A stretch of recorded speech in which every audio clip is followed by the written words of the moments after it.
жасауда үйімде 14-ші бөлікте тігін шебері қаласында жұмыс жасаймын. Осы жұмыста 20 жылдан астам уақыт жұмыс жасап келатырмын. Осымен жас мамандарды да үйретіп, жас кәсіпкерлікке шақырып, өздеріне жұмыс жасап.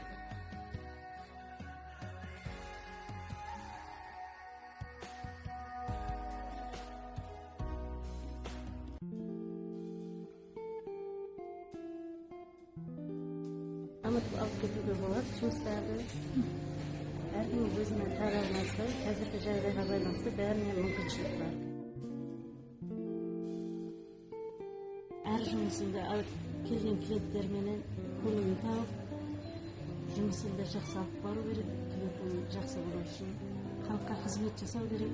Мынандай нелерменен қол өнерлеріңді жақсы жасау керек. Еңбегі өз алдына. Қиыншылық уақыттар да бар. Жақсы істеу үшін еңбек жасау керек. Мен Нұрсия. Мен бұл салада анам арқылы келдім.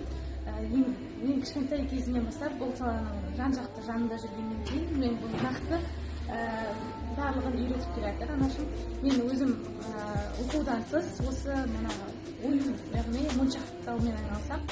Жеке келетін болсақ, қолыма жас келіншектерге арналған. Жалпы бұның ең алғашқы киім болып түскен келіншекке осындай қызыл газет егеді. Өзі Маңғыстауда солай.